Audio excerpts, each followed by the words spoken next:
दोस्तों, आप में से कितने लोग हैं जो मानते हैं कि मनी यानी पैसे आपकी सारी प्रॉब्लम को सॉल्व कर देंगे? फिर चाहे वह कोई फाइनेंशियल प्रॉब्लम हो, रिलेशनशिप प्रॉब्लम हो या फिर कोई इमोशनल प्रॉब्लम हो, फाइनेंशियल एक्सपर्ट और बहुत सारी फाइनेंस बुक के ऑथर कहते हैं कि ज्यादा पैसे आने से हम सिर्फ बड़े लेवल पर वही बन जाते हैं जो हम पहले से होते हैं। यानी अगर आप पहले थोड़ी बहुत शराब पीते हो तो पैसा आने के बाद आप उस शराब को छोड़ोगे नहीं, बल्कि आप बड़े शराबी बन जाओ। अगर आप पहले छोटे चीटर हो तो ज्यादा पैसे आने के बाद आप और ज्यादा चीट करनी शुरू कर दोगे, और अगर आप पहले से कंजूस हो तो पैसा आने के बाद आप और ज्यादा कंजूस बन जाओगे। वहीं अगर आप बिजनेस माइंडेड हो तो पैसा आने के बाद आप और बड़े बिजनेस माइंडेड बन जाओगे। बात बिल्कुल सीधी सी है कि आप जैसे पहले होते हैं, आप जो कुछ भी पहले से करते हैं तो पैसा आने के बाद उस चीज को और बड़े पैमाने में करने लगते हैं। पैसों के साथ साथ हमारी नॉर्मल वैल्यूज और सही कैरेक्टर भी होना बहुत जरूरी है, पर आज हम इस बारे में बात नहीं करने वाले। आज हम बात करेंगे अनलिखित नियमों के बारे में, पैसों के बारे में, जिसे हमने नाम दिया है 9 सिंपल रूल्स ऑफ मनी, जिन्हें कोई भी फॉलो कर सकता है। ये रूल्स आपको फाइनेंशियली स्मार्ट बनाते हैं, दुनिया की सीख सिखाते हैं लोगों में, समाज में आपकी वैल्यू बढ़ा देते हैं। इन रूल्स को, इन नियमों को अगर आप इन्हें अपने माइंड में उतार लेंगे और 5 से 10 साल तक फॉलो कर लेते हैं तो आपके पास अच्छी अमाउंट ऑफ मनी होगी। अब वो अच्छी अमाउंट कुछ भी हो सकती है, 1 करोड़, 10 करोड़, 50 करोड़, इनमें से कुछ भी हो सकती है। देखिए, वीडियो में आगे बढ़ने से पहले एक बात और क्लियर कर देता हूँ कि कोई भी बात सुनने या फिर कोई भी काम देखने से आप उसे अचीव नहीं कर सकते। उसे अचीव करने के लिए उसके बारे में जानना होगा, उसे सीखना होगा, उन नियमों को फॉलो करना होगा, तब जाकर आप उस चीज को अचीव कर सकते हैं। यह कुछ भी हो सकता है, इज्जत, शोहरत, पैसा, कुछ भी हो सकता है। तो चलिए अब वीडियो में आगे बढ़ते हैं। नियम नंबर 1, दूसरों को अपने काम से जीतो, बहस करके नहीं। अगर आपको किसी का विश्वास जीतना है या किसी से अपनी तारीफ करवानी है तो बहस मत करो, सिर्फ काम करो। अगर आपको किसी को अपनी बात बनवानी है तो उसको काम करके दिखाओ, जिससे वह इंसान खुद ब खुद आपकी तारीफ करने से नहीं चूके, क्योंकि उसको आप पर भरोसा हो गया है, उसे अब आप पर यकीन हो गया है। वो यह समझ गया है कि यह जो बोलता है वह करके दिखाता है, और जो नहीं कर सकता उसके बारे में यह नहीं बोलता, ना ही किसी से फालतू की बहस करता है। और वही जो सिर्फ बहस करते हैं और काम नहीं करते तो लोग उसे बेवकूफ समझने लगते हैं। वो लोग यह समझ जाते हैं कि यह बस फालतू की बहस करता है, इससे होने वाला कुछ भी नहीं है। तब लोग ना ही तो उसके ऊपर भरोसा करते हैं और ना ही उसकी समाज में कोई इज्जत रहती है। इसीलिए कहते हैं कि बोलो कम सुनो, ज्यादा हमें एक मुंह और 2 कान मिले हैं। अगर आप ऐसा करते हैं तो समाज में आपकी इज्जत भी होगी और आप बहुत जल्दी सफल भी हो जाएंगे। नियम नंबर 2, दूसरों से अपने लिए काम करवाएं, लेकिन क्रेडिट खुद ले। सक्सेसफुल लोगों का कहना है कि अगर आपको पावरफुल बनना है तो आपको जो काम नहीं आता वह काम किसी दूसरों से करवा लो, लेकिन उसका क्रेडिट खुद ले लो। अब इसे ऐसे समझते हैं, एक गांव में 2 दोस्त रहते थे। एक का नाम सियाम था, दूसरे का नाम विवेक था। जो सियाम था वो बहुत माइंडेड था, वह कोई भी काम करता तो उसे बहुत जल्दी पूरा कर लेता था। लेकिन जो विवेक था वो थोड़ा सीधा साधा और बहुत आलसी था। वो अपना काम कभी भी समय में खत्म करता ही नहीं था। लोग सियाम की बहुत तारीफ किया करते थे। अब 10 साल बीत चुके थे, दोनों अब बड़े हो गए थे। जो सियाम था वह अब अपने सारे काम खुद ही कर लिया करता था, क्योंकि वह काम करने में बहुत होशियार था और बहुत जल्दी अपना काम खत्म भी कर लेता था। लेकिन वहीं पर विवेक जैसे पहले था वैसा ही अभी भी था, यानी वह कोई भी काम करता तो उसमें बहुत टाइम लगता था और वह काम जल्दी खत्म भी नहीं होता था। अब ऐसे तो घर चलने से रहा। तब विवेक ने अपने दिमाग का इस्तेमाल किया। अब वह काम पकड़ता था और वर्कर लगाकर काम करवा लिया करता था। ऐसे ही धीरे धीरे अब विवेक को बहुत काम मिलने लगा था और वह अब यही करता था, काम खुद पकड़ता और दूसरों से करवा लेता था, जिससे विवेक को अब बहुत अच्छा प्रॉफिट होने लगा था। अब मार्केट में उसका नाम हो गया था विवेक। अब विवेक सेठ बन गया था और सियाम वहीं का वहीं पड़ा रहा। इसीलिए कहते हैं कि माइंडेड होना अच्छी बात है, लेकिन उस माइंड को कैसे इस्तेमाल करना है यह आपको पता होना चाहिए। जैसे कि बड़ी बड़ी कंपनियों में माइंडेड लोग ही काम करते हैं, लेकिन क्रेडिट किसे मिलता है? क्रेडिट मिलता है कंपनी के मालिक को। अगर आपको पावरफुल बनना है तो आपको नौकर नहीं बल्कि मालिक बनना पड़ेगा। नियम नंबर 3, हमेशा जरूरत से कम बोलें। इस नियम के अनुसार जो बहुत ज्यादा बोलते हैं वह हमेशा कहीं ना कहीं फंस जाते हैं। इसीलिए बहुत ज्यादा बात करने से बचे। कम बोलने से इंसान ज्यादा थॉटफुल और पावरफुल दिखाई देता है। जो लोग बहुत ज्यादा बोलते हैं वह अक्सर बातों ही बातों में अपनी कमजोरियों को जाहिर कर देते हैं। इसे ऐसे समझते हैं, एक बार दो दोस्त एक ही कंपनी में जॉब कर रहे थे। एक का नाम राजू था, दूसरे का नाम दीपक था। जो राजू था वह बहुत कम बोलता था और दीपक बहुत ज्यादा बोलता था। राजू जब कोई सामान अपने कस्टमर को दिखाया था तो वह सिर्फ उसके ही बारे में बताता था और फिर अपने कस्टमर की बातों को ध्यान से सुनने लगता था। वह यह समझने की कोशिश करता था कि आखिर उसके कस्टमर को क्या चाहिए और फिर वह उनको उसी के अकॉर्डिंग प्रोडक्ट प्रोवाइड करता, जिससे उसके कस्टमर खुशी खुशी उस प्रोडक्ट को ले लेते थे, क्योंकि वो उनकी जरूरत थी और जो वो लेने आए थे वह इतना ज्यादा जरूरी नहीं था। मतलब सीधी सी बात ये है कि वो लेने कुछ और आए थे, लेकिन राजू ने उनकी बातों को सुना और उन्हें अच्छे से समझा। फिर उनको जो ज्यादा जरूरी था वो प्रोडक्ट उन्हें बेच दिया। इससे कस्टमर का विश्वास राजू पर बहुत ज्यादा बढ़ गया। अब उसके कस्टमर हमेशा उसके ही पास आते थे और उससे मशवरा करके सामान ले जाते थे। लेकिन जो दीपक था वह बोलता बहुत था, इसीलिए वह कस्टमर को समझ नहीं पाता था। कस्टमर जब उससे कुछ और देखने की बात करता था तो दीपक उनको उसकी खूबियां बताने लगता था, जिससे कभी कभी कस्टमर खाली हाथ ही वहां से वापस चला जाता था। इसीलिए बड़े बुजुर्गों ने कहा है कि कम बोलो और अच्छा बोलो। यह बात आपको भी पता होना चाहिए कि एक अच्छा बिजनेसमैन बहुत कम बोलता है और उसकी बातों को लोग गंभीर से सुनते भी हैं। कम बोलने से आप बेकार की बातों से बचेंगे और लोग आपको सीरियस लेंगे, तब आपका काम बहुत आसानी से हो जाएगा। नियम नंबर 4, किसी भी कीमत पर लोगों का ध्यान अपनी तरफ आकर्षित करें। आज के जमाने में हर चीज उसके दिखावा या ओपिनियन से बिकती है, इसीलिए भीड़ से अलग होना बहुत जरूरी है। जैसे कि आप खुद देखते हैं कि बाजार में 10 अलग अलग एंड्रॉइड फोन अवेलेबल है और वहीं पर एक आई है, तो ज्यादातर लोग आईफोन की तरफ आकर्षित होते हैं। इसी तरह आपको भी एक अलग पहचान बनानी पड़ेगी। ये आप पर निर्भर करता है कि अब आप कैसे अपनी अलग पैच बनाना चाहेंगे। अब जरूरी यह नहीं है कि आप कोई बहुत बड़ी कंपनी का ही स्टार्टअप करें, ऐसा जरूरी नहीं है, क्योंकि आज आपके पास इतने पैसे नहीं हैं कि आप अपनी कंपनी का स्टार्टअप कर सकते हैं। यह आइडिया कुछ भी हो सकता है, आपके बोलने का भी एक तरीका हो सकता है, या फिर आपके पहनावे में भी कुछ खास हो सकता है जिससे सबका अटेंशन आपकी ओर आकर्षित हो जाए। अब इसका यह मतलब नहीं है कि आप जोकर वाला पहनाव पहनने लगे, बल्कि ऐसे रहिए कि लोग आपकी तरफ बनने की कोशिश करने लगे, आपको फॉलो करने लगे, आपकी हर वो चीज, आपकी हर वो बात लोगों को अच्छी लगने लगे। मतलब सीधी सी बात है, आप जो भी बोले, आप जो भी करें, उसमें सबकी हामी होनी चाहिए।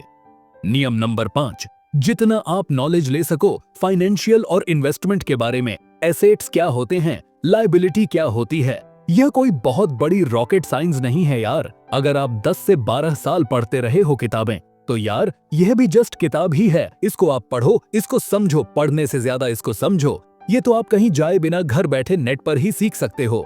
इन्वेस्टमेंट क्या होता है, एसेट्स क्या होते हैं, जो चीजें आपके पॉकेट में पैसा डालती है, आपको पैसे कमा करके देती है, उनको हम बोलते हैं एसेट्स।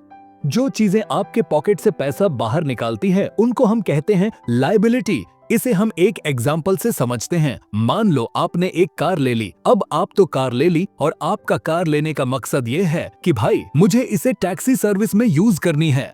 तो इससे क्या होगा, तो भाई आप इसे पैसे कमा रहे हो, तो ये आपका हो गया एसेट्स। लेकिन वही अगर आपने इन्हीं पैसों से एक महंगी कार ले ली और हर साल उसका आप इंश्योरेंस करवाओ, पेट्रोल उसमें डलवाओ, सर्विसिंग करवाओ, तो मिर्जाव क्या हो रहा है, वह आपका खर्च हो रहा है। तो वो हो गई आपकी लायबिलिटी जो आपके खर्चे को बढ़ाती है।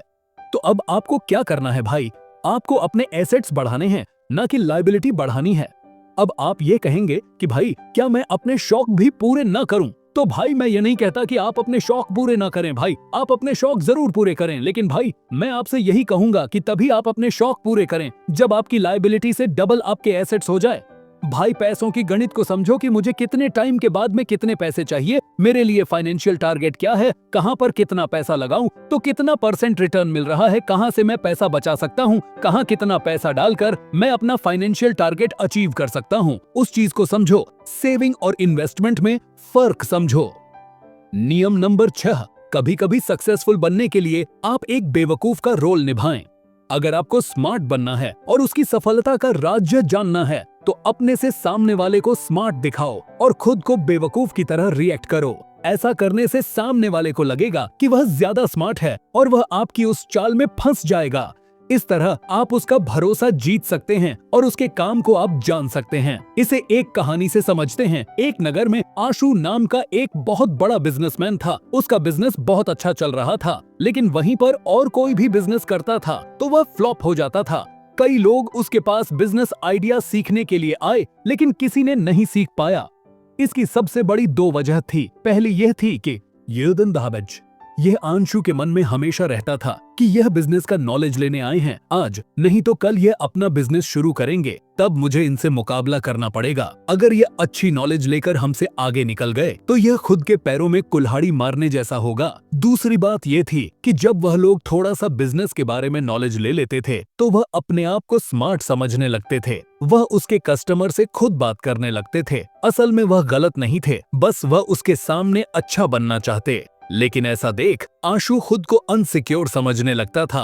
आंसू को डर था कि अगर यह मेरे कस्टमर से ऐसे बात करते रहेंगे तो कल का यह मेरे कस्टमर ले जाएंगे। यहाँ पर आशु भी बिल्कुल सही था। वह एक बिजनेसमैन था। वह ये जानता था कि कस्टमर किसी के नहीं होते, इन्हें ज्यादा फायदा जहाँ मिलेगा यह वहाँ चले जाएंगे। इसीलिए वह किसी को अपने काम का सीक्रेट नहीं बताता था। तब कुछ समय के बाद उसी नगर में एक हर्ष नाम का लड़का आता है। वह के पास काम करने के लिए लग जाता है। यह लड़का बहुत सीधा साधा था। आशु को वह लड़का बहुत पसंद आता है। आशु जितना बोलता था हर्ष बस उतना ही करता था। आंशु कहता कि यह सामान फला कस्टमर को देकर आ जाओ। हर्ष उस सामान को वहां तक पहुंचा देता है। वह कस्टमर से कोई बात नहीं करता था, बस अपने काम से काम रहता था। कभी कभी आशु उसको कम बुद्धि भी समझा करता था। वो सोचा करता था कि भला आज के समय में इतना सीधा कौन होता है। हो ना हो, यह दिमाग का थोड़ा हल्का है, पर मुझे क्या करना है, मेरे तो सारे काम अच्छे से करता है। अब आशु उसे वहां भी भेजने लगा था जहां वह किसी को नहीं भेजा करता था। यानी वह अब उसे ऐसे ऐसे काम देने लगा था जिस काम को किसी से करवाने में अनसिक्योर महसूस करता था। ऐसा ही करते करते अब 2 साल बीत जाते हैं। हर्ष अब वो हर चीज जान गया था जो उसके बिजनेस को ऊंचाइयों तक ले जा सके। हर्ष कोई पागल नहीं था, बल्कि वह अपने आप को बेवकूफ दिखाने का दिखावा कर रहा था। असल में वो भी आशु के पास बिजनेस आइडिया लेने आया था और वह जानता था कि अगर आशु को यह पता लग जाएगा कि मैं बिजनेस आइडिया के लिए आया हूँ तो वो कभी भी अपने सीक्रेट मुझे नहीं बताएगा। इसीलिए उसने ऐसा किया था। अब उसने अपना एक बिजनेस शुरू कर लिया था और उसका बिजनेस बहुत अच्छा चलने लगा था। ऐसा क्यों हुआ पता है आपको? ऐसा इसलिए हुआ क्योंकि उसने बिजनेस के सारे सीक्रेट जान चुका था। इस वजह से उसका बिजनेस बहुत जल्दी ग्रो हो गया। अगर आपको भी बिजनेस में जल्दी सफलता चाहिए तो आपको भी बिजनेस के सारे सीक्रेट जानने होंगे, तब आप भी बहुत जल्दी अपने काम को अच्छी ऊंचाइयों तक ले जा सकते हैं। नियम नंबर 7, सबसे पहले तो आप यह जान ले कि आप किसके साथ डील कर रहे हैं। गलत व्यक्ति को कभी भी नाराज मत करो। मेरे कहने का मतलब है कि ऐसे लोगों के साथ कभी काम ना करो जो गलत हो ना। आप उसके साथ कोई काम करते हैं ना, वह आपसे नाराज होगा। सीधी सी बात है कि लोगों को समझदारी से चुनो। ऐसे लोगों के साथ काम मत करो जो एक बार हार जाने के बाद जीवन भर बदला लेने के लिए बेताब हो जाए। इसे एक कहानी से समझते हैं। एक गांव में 2 व्यक्ति रहते थे। एक का नाम राकेश था, दूसरे का नाम किशोर था। पास कुछ पैसे थे जो कि वह अपनी कमाई से सेव किया हुआ था। अब जो किशोर था वह मैकेनिक का काम सीखा हुआ था, यानी वह गाड़ियों को बनाने का काम सीखा हुआ था। किशोर जहां पर काम कर रहा था वहां पर उसे अच्छी सैलरी मिल रही थी। उसका घर भी बहुत अच्छे से चल रहा था। वो खुशी खुशी अपना जीवन बिता रहा था। तभी किशोर के जीवन में रमेश की एंट्री होती है। रमेश किशोर से कहता है कि किशोर, मैं तुमसे एक बात करना चाहता हूं। मैं यह चाहता हूं कि तुम गाड़ी मैकेनिक का काम सीखे हुए हो और मेरे पास थोड़े पैसे हैं, तो क्यों ना हम लोग अपना खुद का गैरेज खोल लें। पैसा मैं लगाऊंगा, काम तुमको मालूम है, इसमें जो भी प्रॉफिट होगी उसमें आधा आधा कर लिया जाएगा। किशोर को भी प्लान अच्छा लगा। उसने भी सोचा कि कब तक नौकरी करूंगा, यह अच्छा रहेगा, धीरे धीरे अपना खुद का एक छोटा मोटा काम तो हो जाएगा और फिर धीरे धीरे बढ़ भी जाएगा। अब दोनों तैयार हो गए और गैरेज की ओपनिंग भी हो गई। धीरे धीरे काम आना भी शुरू हो गया और कुछ समय के बाद अच्छे से काम चलने लगता है। तब कोरोना महामारी आ जाती है और सभी के काम ठप हो जाते हैं। काम तो ठप था, लेकिन दुकान का रन चालू था, जिससे इनका बहुत नुकसान हो जाता है। और फिर कुछ समय के बाद रेंट के लिए पैसे नहीं बचते। अब सारा सामान घर ले आते हैं। तभी रमेश ने किशोर से कहा कि देख भाई, पैसा मेरा लगा है, नुकसान मेरा हुआ है, जो कि मेरे कई सालों की कमाई थी वह पूरी डूब चुकी है। तो भाई, मैं यह चाहता हूँ कि यह जो सामान है इसका आधा पैसा तू देगा और आधा मैं दूंगा। तब किशोर कहता है, भाई मैं पैसा क्यों दूंगा, और अभी तक जो रेंट दिया गया है इसमें आधा पैसा तो मैंने भी दिया है, और तुझे तो पता ही है कि मेरे पास पैसे नहीं हैं। यह तो तू खुद कहा था कि चल साथ में काम करते हैं। मैंने तो कहा नहीं था, तूने ही तो कहा था कि पैसा मैं लगाऊंगा, काम तू करेगा। मैंने तुमको कभी नहीं कहा कि तुम काम करो, काम तो मैं ही कर रहा था। और वैसे भी कोई सिर्फ अपना ही काम थोड़ी ना बंद हुआ है, सबका तो काम बंद है। जब कोरोना खत्म हो जाएगा तो फिर से शुरू करेंगे, फिर सब ठीक हो जाएगा। तब रमेश कहता है कि देख, तुझे पैसा देना पड़ेगा, अब मैं तेरे साथ काम नहीं करूंगा, अगर तू पैसा नहीं दिया तो मुझसे बुरा कोई नहीं होगा। तब किशोर को मजबूरन रमेश को आधा पैसा देना पड़ गया। तो दोस्तों, इसमें किसकी गलती थी? क्या यह सही हुआ है या फिर गलत हुआ है? कमेंट करके जरूर बताना दोस्तों। इसीलिए कहते हैं कि अगर कभी भी पार्टनर बनाओ तो सोच समझ कर बनाओ, नहीं तो आपको पछताना पड़ेगा। नियम नंबर 8, अपने काम पर ध्यान केंद्रित करें। अगर आपको सफल होना है तो आपको अपने काम पर ध्यान देना होगा। बाकी सभी चीजों से अपना ध्यान हटा लेना ही बेहतर है। और सबसे जरूरी बात कि लोगों को अपने बारे में गलत सोचने दें कि आप मतलबी हैं या आप किसी से घुलना मिलन नहीं चाहते हैं। लोगों के मन में यह अफवाह को पनपने दें ताकि वह आपसे अधिक मतलब ना रखें।